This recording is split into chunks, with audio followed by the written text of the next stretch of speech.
I got a $150,000 bonus my second year in investment banking. That is the sentence that got me drinks bought for me at every party for a solid year. People would lean in when I said it. Eyes would go wide. And honestly, I loved that reaction. I fed off it. But here is the question nobody ever thought to ask me. And it is the question I am going to answer for you right now. On screen with actual numbers. What did that $150,000 actually become when it hit my bank account? Because the answer is not $150,000. It is not even close. And the math of why that happens, the taxes, the deductions, the lifestyle spending I told myself was totally reasonable, is something nobody in banking ever talks about honestly. So let's talk about it. I am going to walk you through the full picture. Every dollar in, every dollar that quietly disappeared, and the cold, hard number I was actually left with at the end of the year. Stay with me, because if you are chasing Wall Street money or any big bonus in any industry, this might be the most important 15 minutes you spend this year. Let's start with what a bonus actually looks like in investment banking, because most people picture one big check, and that is not really how it works. Your total compensation in IB is split into two buckets: your base salary, which you receive every 2 weeks throughout the year, and your annual bonus, which lands in a single payment, usually in January or February after year-end reviews. When I was a second-year analyst at a bulge bracket bank, my base salary was $130,000. That year, my bonus came in at $150,000. So on paper, on the screen, in the headline number, in the story I told at dinner parties, my total gross compensation was $280,000. Say that number out loud. $280,000. For a 24-year-old who 2 years earlier had been eating ramen in a college apartment, it is a genuinely staggering number. And I want to acknowledge that before I spend the rest of this video explaining why it is also almost completely meaningless as a measure of actual wealth. Because here is the thing about gross compensation: it is the number before reality gets involved. And reality, as it turns out, is very aggressive. Here is where the story gets painful. And I mean physically painful. The first time you see your bonus withholding, there is a genuine moment of grief that nobody prepares you for.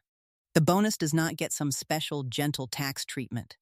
It gets stacked directly on top of your base salary, which means it is taxed at your highest marginal rate.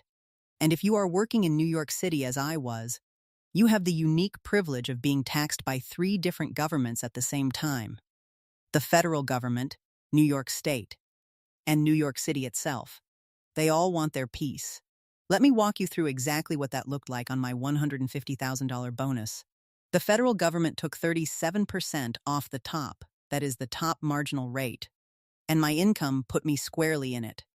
That is $55,500 gone before we even get to the state.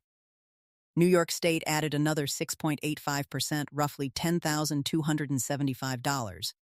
And then New York City layered on top of that with its own city income tax at around 3.88%, which was another $5,820. If you have never lived in New York, the idea of a city-level income tax on top of state and federal may seem absurd. I assure you, it is very real, and it is very effective.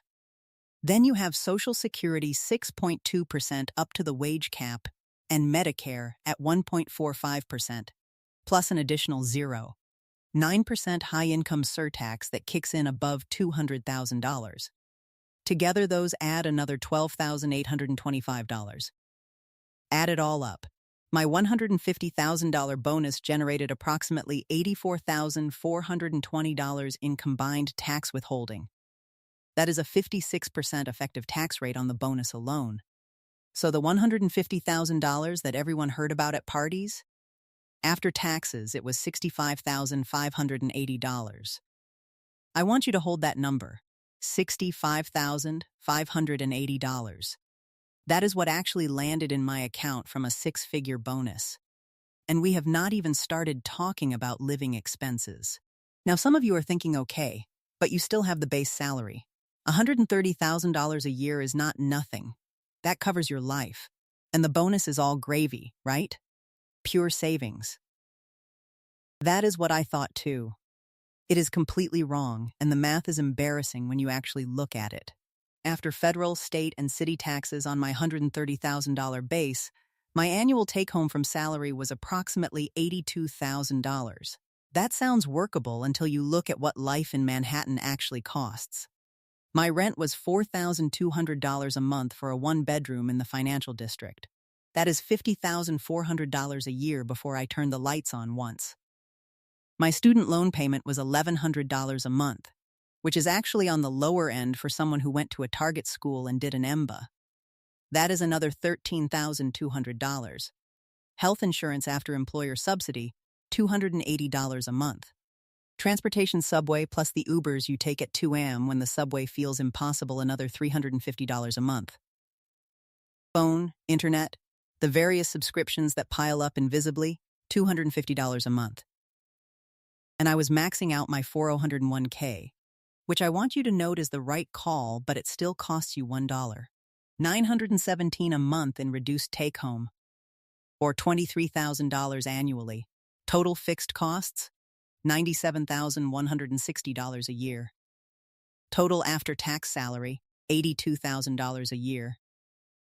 I was running a $15,000 annual deficit before I bought a single meal, a single item of clothing, or a single round of drinks. The bonus was not supplemental income. The bonus was what I needed just to not go backward. Okay, the bonus hits. $65,000 and change lands in my account.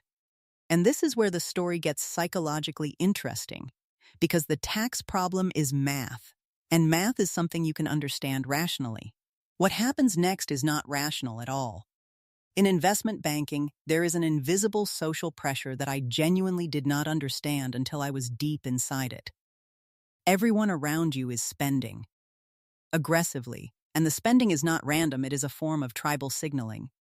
It says, I belong here. I am at the level you think I am. I have arrived. I am going to tell you exactly where my bonus went, and I want you to notice the internal justification I had for each of these categories, because the justifications are where the trap actually lives. Vacation, I took a trip to Tulum flights. 4 nights at a nice resort. Dinners out every night. $8,500. The justification I gave myself, I worked 80-hour weeks for 12 months straight. I have not taken a day off in 4 months. I deserve this. And look, there is something true in that. Burnout is real. Recovery matters.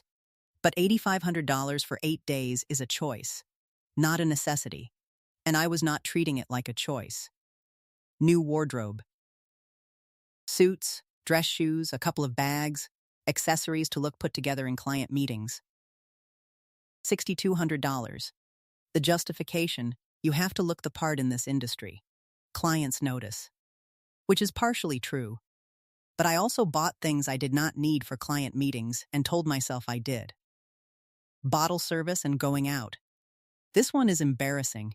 I spent roughly $4,800 over the year on nights out tables at clubs, rounds at nice bars, the kind of spending that feels social and somehow professional in the moment because everyone at the table is in finance. The justification was always networking. Some of it genuinely was. Most of it genuinely was not. Luxury gym membership plus a personal trainer, $3,600. Tech upgrades, a new MacBook, a second monitor for the home office I barely used because I was at the office, $2,800. New furniture for the apartment I was never home to sit in, $5,100. Dining out 2 or 3 times a week at restaurants where a meal for 2 costs more than I used to spend on groceries for a month, $7,200 over the year. Spontaneous weekend trips, concert tickets, the random purchases that feel small in the moment, $4,400. And then there is the category I call miscellaneous, which is really the category of things I spent money on and cannot fully account for, $3,200. Total lifestyle spending from the bonus, $45,800. That is 70 cents out of every after-tax bonus dollar spent on things that do not compound, do not appreciate, and honestly, most of them I can barely picture now. What is left after lifestyle spending? $19,780. For an entire year of work. on a $280,000 gross compensation package.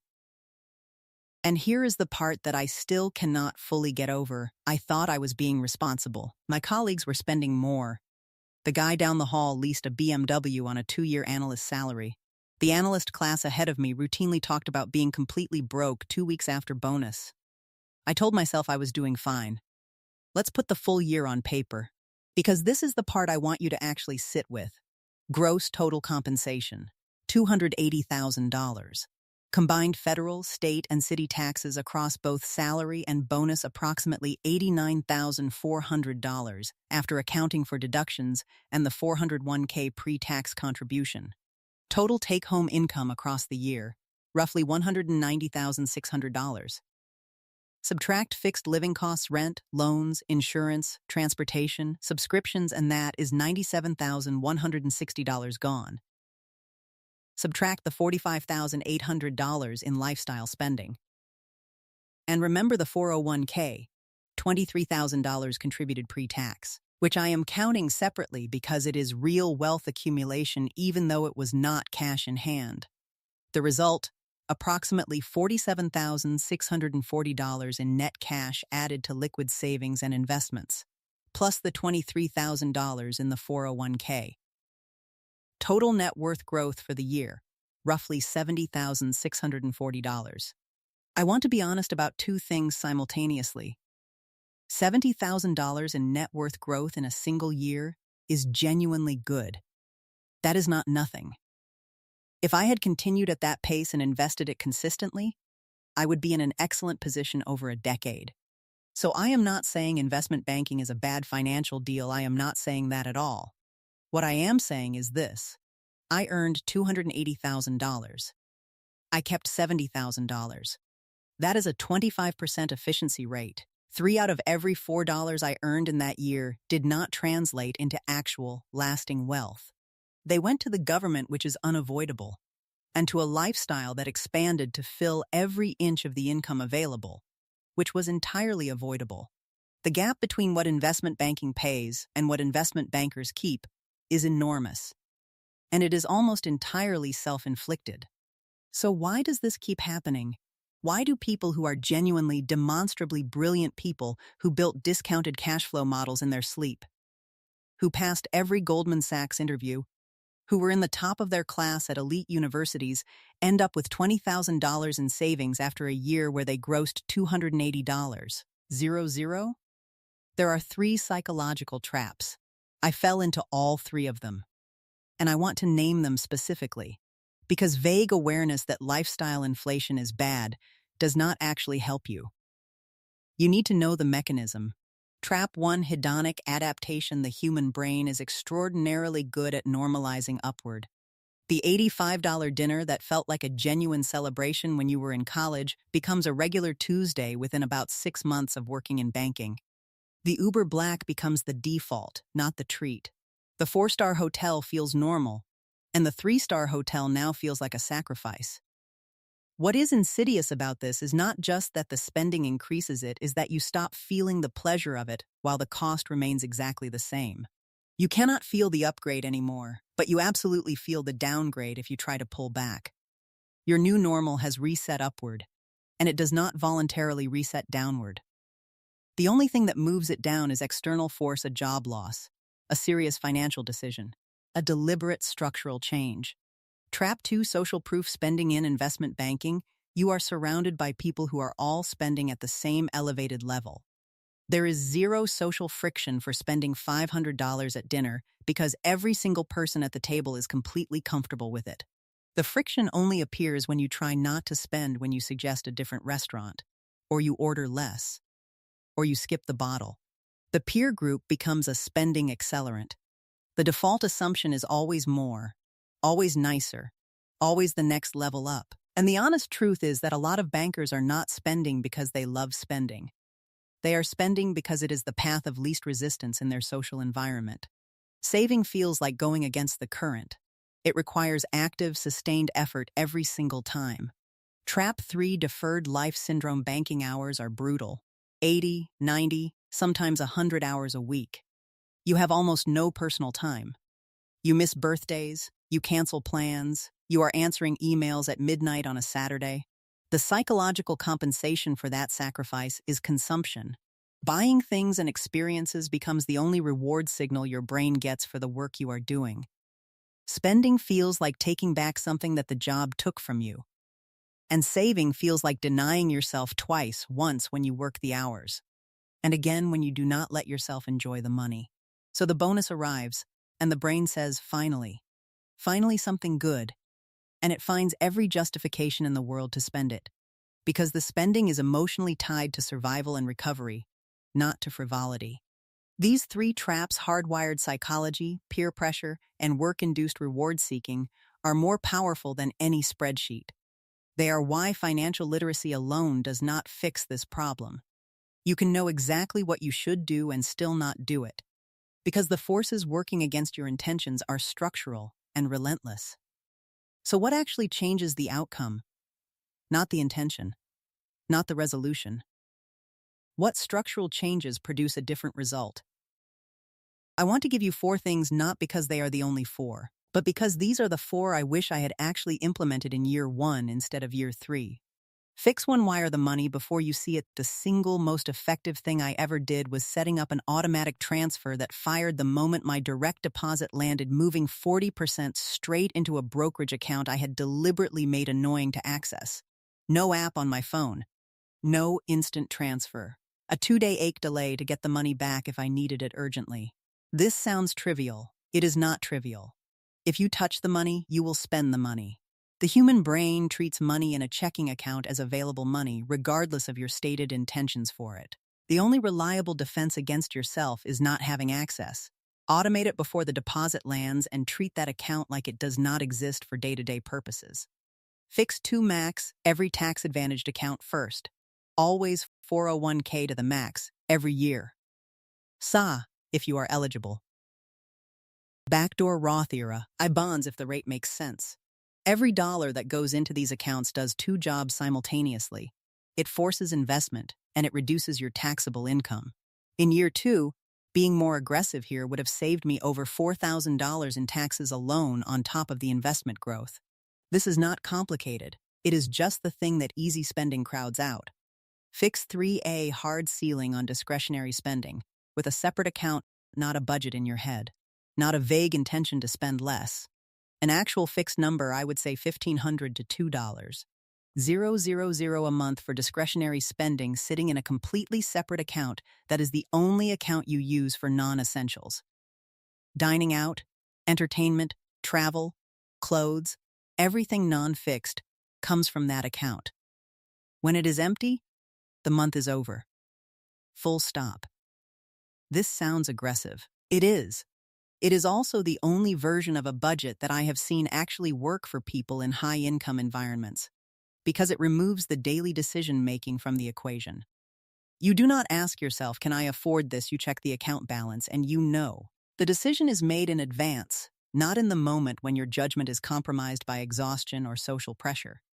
Fix 4, deliberately audit your peer group. Find at least one person in your life who treats saving and investing as the ambitious, high-status behavior, not the defensive, boring behavior. It does not have to be a financially frugal person.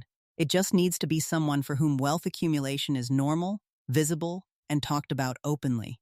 Social proof works in both directions. Most bankers have every social signal in their environment pointing toward spending. You need at least some counterweight.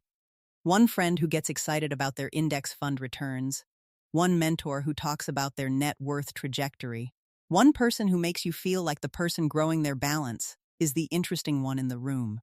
It makes more difference than any spreadsheet. Here is the truth I want to leave you with. Investment banking pays incredibly well. I am not pretending otherwise, and I am not making an argument that it is not worth pursuing. For the right person, with the right goals, it can be a genuinely powerful financial launchpad. But the gap between what it pays and what most bankers actually keep is enormous. And it is not because the taxes are uniquely brutal, although they are brutal. It is because the culture, the environment, the peer group, the psychological weight of the hours, and the basic human tendency toward normalizing whatever income level you reach will all work actively against you building real wealth. Every single one of those forces points towards spending and away from saving, without exception. The people I know who actually built wealth in banking, who came out after 3 or 5 years with a real financial foundation, not just stories about their highest earning year, were not the ones who made the most money. They were the ones who treated their personal finances with the same analytical rigor they brought to client work. Systems, automation, hard rules, and zero reliance on their own willpower in the moment. If you are heading into a big bonus year in banking, or anywhere else, take this seriously before the check arrives. Not after. Because I promise you, after the deposit lands, the justifications for spending will feel very reasonable. They always do. If this landed differently than you expected, drop a comment and tell me. Tell me what your number was, or what you thought it was going to be. I read every single one, and the conversation in the comments on these kinds of videos is honestly the most interesting part. And if you want to see the full breakdown of how I eventually restructured after leaving banking, the specific accounts, the investments, the decisions I made in year 1 of being out, that video is linked right here. I will see you there.